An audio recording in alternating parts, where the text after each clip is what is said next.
It's pretty amazing when you think about it. The first ever gold rush in Western Australia started right there, Halls Creek, way back in the 1890s. Yeah, it really kicked off the state's whole gold history. It really did. And sticking with WA Gold, you've brought us something interesting today. Absolutely. There's an ASX announcement from WIN Metals, that's ticker WINN, dated April 16th, 2025. Okay. It's all about their Butchers Creek Gold Project. That's up in the East Kimberley region. Right, East Kimberley. And this ASX announcement you flagged, it looks like it's got a lot of detail on a mineral resource estimate update. Exactly. It's quite comprehensive. So our mission today, then, is to sort of unpack this report. We want to pull out the key bits about this updated gold resource, figure out why it actually matters, and, look at the potential Yeah, here. cut through the jargon and get to the good stuff. This is the good stuff for everyone listening. So let's start big picture. What's the headline number from this update? Okay, so the revised mineral resource for the main Butchers Creek deposit itself is now 5.23 million tons. That's grading at 1.91 grams per ton gold. So that works out to 321,000 ounces of contained gold. 321,000 ounces. Okay, that's a decent chunk of gold. But I gather there's a specific detail in there that's particularly noteworthy. Yes, and it's about the resource category. The indicated resource category saw a huge jump, Oh, big a jump. an 86% increase. Huh. Massive. It's now sitting at 3.58 million tons. Wow. And importantly, it's at a higher grade, 2.24 grams per ton gold.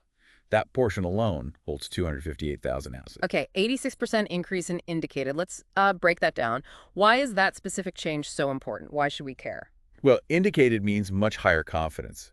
The geology of the sample, it's dense enough, it's reliable enough to assume the gold continues between drill holes. Right, more certainty. Exactly. So this huge increase in the indicated part dramatically de-risks the project from, let's say, a resource perspective. De-risks it how? It makes things like economic studies, feasibility assessments, getting finance, all that becomes much more viable. It gives potential developers much greater confidence that the gold is actually there and likely economic. Okay, so it's like moving from a maybe to a probably. Yeah. Got it. Now, Butchers Creek itself, that's not the whole project, is it? No, that's right. The Butchers Creek Gold Project, they call it the BCGP. That includes Butchers Creek and another deposit called Golden Crown. Ah, Golden Crown. Okay, so if we combine Butchers Creek and Golden Crown, what's the total picture for the whole project? Right. The global resource for the entire BCGP is now 5.63 million tons. Okay. Average grade across both is slightly higher, 1.98 grams per ton gold. And that gives a total contained gold figure of 359,000 ounces. 359,000 ounces total. And does that big confidence boost at Butchers Creek affect the overall project confidence? It absolutely does. Because such a large part of the Butchers Creek deposit is now indicated, it means that for the entire project, 72% of all the gold ounces are now in that higher confidence indicated category. 72%. That's a significant majority. It really is. It makes the whole project look much more robust, much more appealing for moving forward. Okay, so the resource looks more solid. Hmm. What's the company, WGN Metals, saying about, actually getting this gold out? What's their thinking? Well, their managing director, Mr. Steve Norgard, he made a couple of key points. He highlighted that a lot of this mineralization is easily accessible just below the existing shallow open pit they had there before. Okay, easily accessible. And he specifically mentioned the opportunity, with current high gold prices to potentially monetize the asset using low-cost open pit mining. Right, that makes sense. Open pit is generally cheaper. And the report mentions different cutoff grades, 0.5 grams per ton and 0.8. Yes, that's important. They've used 0.5 grams per ton gold as the cutoff down to 150 meters depth. That's considered the likely open pittable zone. Because mining costs are lower near the surface. Exactly. So even slightly lower grades might pay. But below 150 meters, where you'd probably need to think about underground mining. Which is more expensive. Right. So they've used a higher cutoff grade of 0.8 grams per ton gold. Mm-hmm. It's about only reporting the stuff that has a reasonable chance of being economic, depending on how you'd mine it. Smart. Tailoring the economics to the depth. Now, you mentioned an existing pit. Has this place been mined before? It has, yeah. Between 1995 and 1997 was an open pit operation there. Really? Yeah, and it produced 52,000 ounces of gold. Okay, so proof of concept, basically. They know gold can be mined and processed from there. Precisely. It adds a layer of validation to the whole thing. It's not just theoretical. Definitely reassuring. So what's next? Are they just sitting on this resource now, or are they looking to grow it? Oh, they're definitely looking to grow it. They've outlined plans for a 2025 drill program. And where are they focusing? A key focus is going to be on that other deposit, Golden Crown. They're targeting high-priority areas there, looking for high-grade resource growth. Because Golden Crown currently is Right. what category? It's currently inferred. That's the lower confidence category. The estimate there is 0.4 million tons, but at a pretty decent grade already, 3.1 grams per ton. So potential to upgrade that confidence level and maybe find more. Exactly. And they've got good reason to be hopeful. Some recent drilling they did at Golden Crown hit a really nice intercept. Oh, yeah. 6 meters grading 10.85 grams per ton gold. Wow. Okay. That's definitely the kind of result that makes you want to drill more holes. You bet. It really points towards the potential for finding more high-grade stuff there. So when are they planning to get the drill rigs turning? Well, first things first, they've got a heritage survey planned for April. That's this month in the announcement's timeline. Standard procedure. Yep. And assuming that goes smoothly, the drilling itself is proposed for July 2025. So they have a clear plan moving forward. Good stuff. Okay, let's shift gears a bit. Can you give us a sense of the geology? What kind of rocks are we talking about here? Sure. Regionally, it's in the Halls Creek origin. That's a belt of very old rocks, Paleoproterozoic age, running sort of northeast. Lots of sediments, volcanics, intrusive rocks. It's known gold territory. And locally at Butcher's Creek itself, where's the gold actually sitting? The gold there is described as stratabound. It's mainly hosted within a specific intrusive rock type called syenite. Cyanide, okay. And this syenite, along with the surrounding sedimentary rocks, has been tightly folded into what's called an antiformal hinge zone. An antiform, like an arch shape in the rock layers. Exactly, like the crest of a wave, but in rock. And the gold seems concentrated right in that hinge zone. Interesting. Is this fold structure localized or does it extend? Oh, it extends. They say this antiform plunges towards the southwest, and they can trace it for about 1.5 kilometers along strike. 1.5 kilometers, that's quite a target. That gives them a lot of room to explore, especially down plunge at depth. And what's the gold associated with? Is it just scattered through the rock or in veins? It's closely linked with potassic alteration, that's a chemical change in the rock, and with quartz veins that carry sulfide minerals. Sulfides, like pyrite. Fool's gold. Yeah, pyrite is common, sometimes other sulfides too. And these veins come in different styles. They mention saddle reefs, which form right in the hinge of the fold. Ah, fitting the structure. Exactly. Plus other veins running parallel to the rock layers and some flatter veins cutting across. It's a whole network within that folded syenite. Okay, so a complex plumbing system for the gold. Now, this new resource estimate, it's based on drilling, obviously. What data went into it? It used all the new drilling they completed in 2024. Right, the latest info. Plus, they incorporated relevant historical drilling data where they had confidence in it. So it's a blend of old and new. Building on previous work, did the new drilling change their understanding of the geology much? It seems so. They specifically mention remodeling the mineralization domains. And one key thing is the recognition of what they're calling the Western synform. Synform, so the opposite of the antiform, like a trough. Precisely. They think this synform might actually be a folded repeat of the western side of the main antiform. A folded repeat, meaning potentially more gold hosting structure. That's the implication. It potentially opens up a whole new target zone that mirrors the known mineralization. Very exciting from an exploration perspective. Definitely sounds like it could add potential. You mentioned they used historical data they had confidence in. Did they exclude any? Yes, they did note that some older historical drilling was left out of the estimate.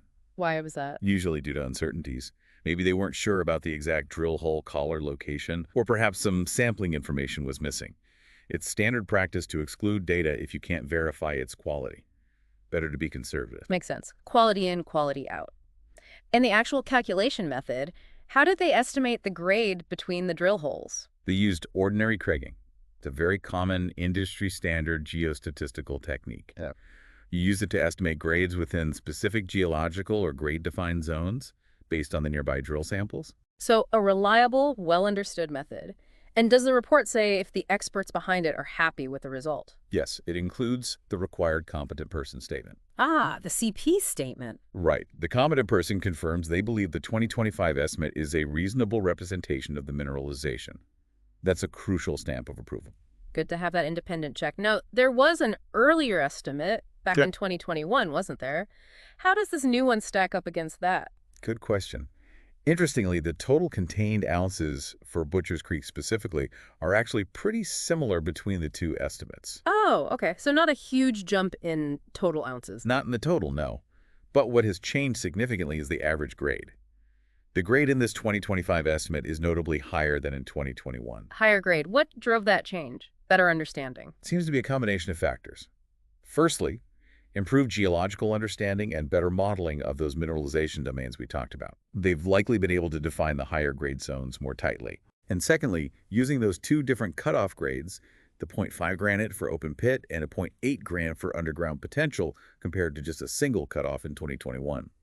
That more refined approach definitely influences the average reported grade. So smarter geology, smarter economics supplied, and the confidence levels. We talked about the indicated jump. How does that compare to 2021? That's the really big difference. That 86% increase in the indicated resource compared to the 2021 estimate is huge. Yeah, that number stood out. It means a much larger proportion of the resource now sits in that higher confidence category. That's probably the most significant improvement from a project advancement perspective.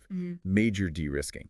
Right. So less speculative, more concrete. Was the 2021 model very different in its approach? The announcement notes the 2021 model actually defined a larger overall volume of rock, Bigger volume, but at a lower average grade. yeah. And is apparently less tightly constrained by the geology.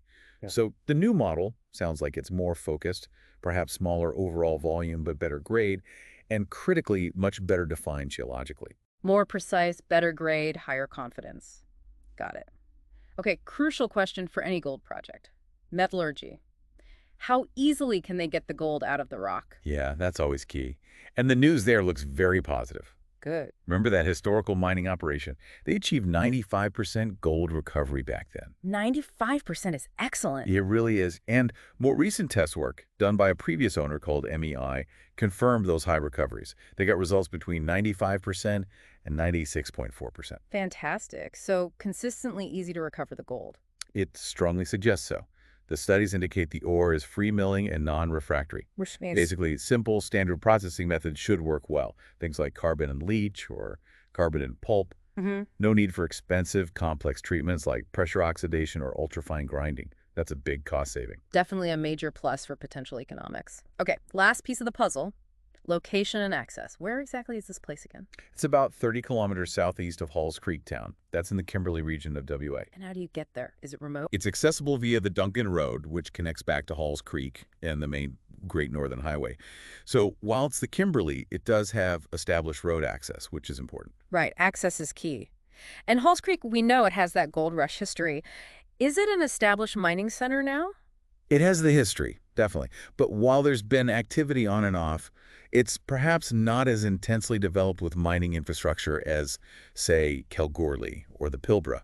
However, being near the town and having that road access is still a significant advantage compared to being completely out in the wilderness. Okay, great overview. So just to wrap up the key points for everyone listening, Yep. this update from W Metals for Butcher's Creek looks pretty positive, right? Yeah, I'd say so. The headline is that significant resource upgrade, but more specifically, that huge 86% jump in the indicated category that really boosts the confidence level. Makes it feel more real, more developable. Exactly. Yeah. And their plans to drill high-grade targets like Golden Crown show there's likely more growth potential, too. So hopefully listening to this, you've got a good handle on what this update means without needing to read the whole technical report. Yeah, that was the aim, just the key takeaways. Okay, so here's the final thought to leave you with. We have this increased resource confidence at Butcher's Creek. Gold prices are strong. And it's in a region, the Kimberley, that has a gold history, but maybe hasn't seen the same level of modern exploration as other parts of WA. So what might the next phase really look like for Butcher's Creek? And stepping back, what other potential might still be hiding in the broader Halls Creek goldfield, this place where WA's gold story began? It's definitely food for thought.